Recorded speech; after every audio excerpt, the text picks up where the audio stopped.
बहुत समय पहले की बात है। एक विशाल जंगल था जो अपनी विचित्रता और रहस्यों के लिए प्रसिद्ध था।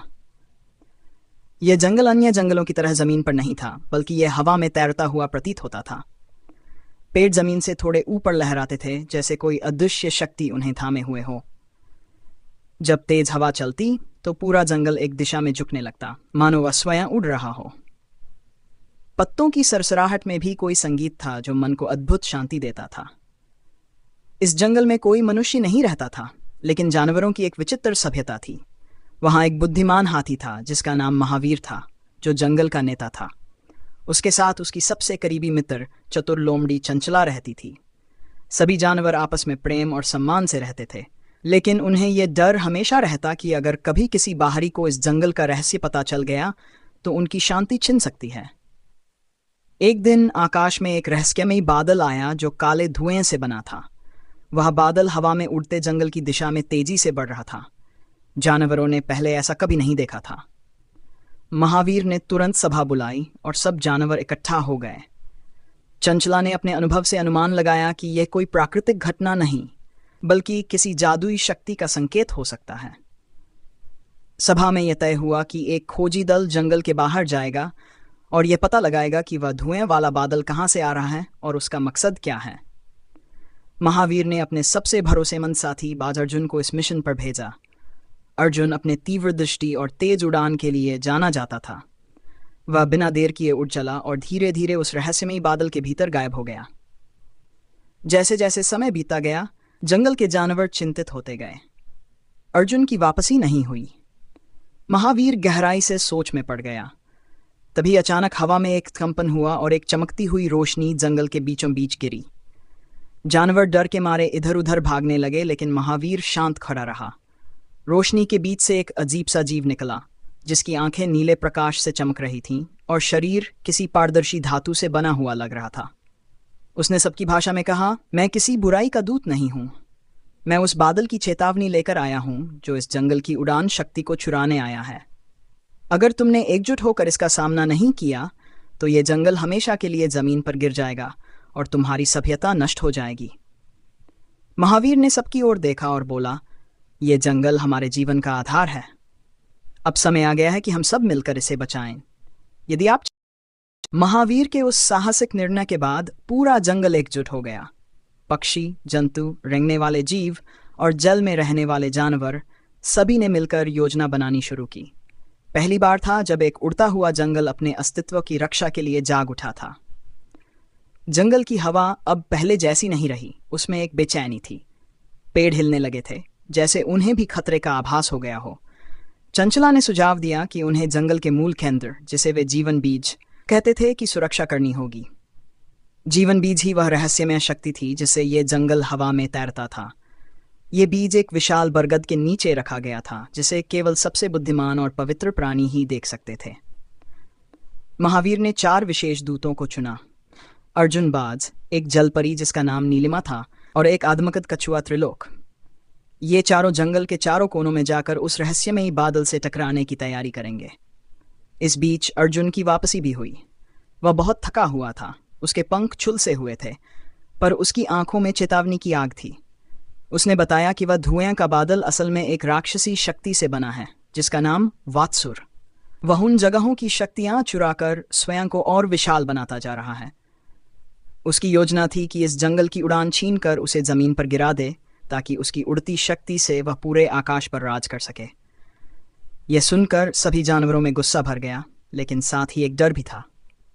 महावीर ने सबको साहस दिलाया, अगर हम सब मिलकर अपने जंगल के लिए खड़े होंगे तो कोई भी शक्ति हमें गिरा नहीं सकती। अगली रात को चारों दिशाओं में महायज्ञ किया गया। विशेष मंत्रों से जंगल को जागृत किया गया। हर पत्ता, हर शाखा, हर जानवर अब एक साथ धड़क रहा था। और तभी जैसे ही सूरज निकला, वात्सुर के काले बादल जंगल की ओर बढ़ते दिखाई दिए। पर उस दिन जंगल हवा में नहीं तैर रहा था, वह उड़ रहा था, पूरी गति से, पूरे आत्मविश्वास के साथ। पेड़ों से बिजली की लपटें निकल रही थीं, पक्षियों की टोली आकाश को चीर रही थी, और भूमि पर रहने वाले जानवर भी एक विशेष शक्ति से हवा में ऊपर उठ रहे थे। यह केवल आत्मरक्षा नहीं थी, यह अपने अस्तित्व का उत्सव था। वात्सुर ने जैसे ही जंगल के पास पहुंचने की कोशिश की, पेड़ों ने उसे घेर लिया।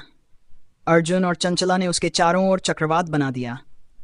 त्रिलोक ने जीवन बीज से एक चमकीली डाल बना दी जो हर वार को रोक रही थी।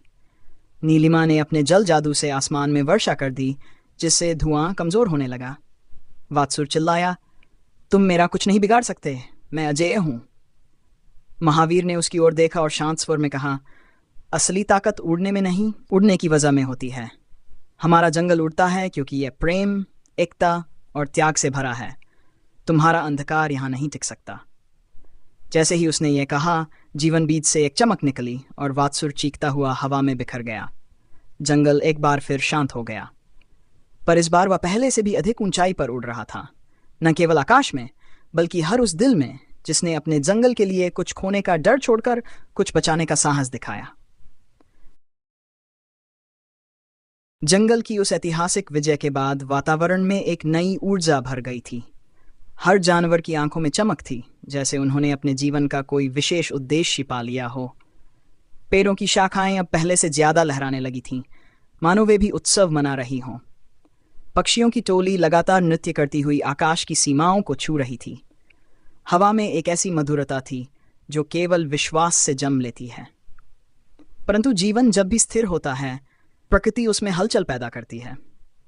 इसी शांति के बीच अचानक एक दिन जंगल की जमीन में कंपन हुआ। यह कोई साधारण भूकंप नहीं था, बल्कि गहराई में छिपी हुई किसी पुरानी शक्ति की हलचल थी। बरगद के नीचे रखे जीवन बीज के पास भूमि में एक दरार उभर आई थी और उस दरार से हल्का नीला प्रकाश निकलने लगा था। चंचला और अर्जुन तुरंत वहां पहुंचे।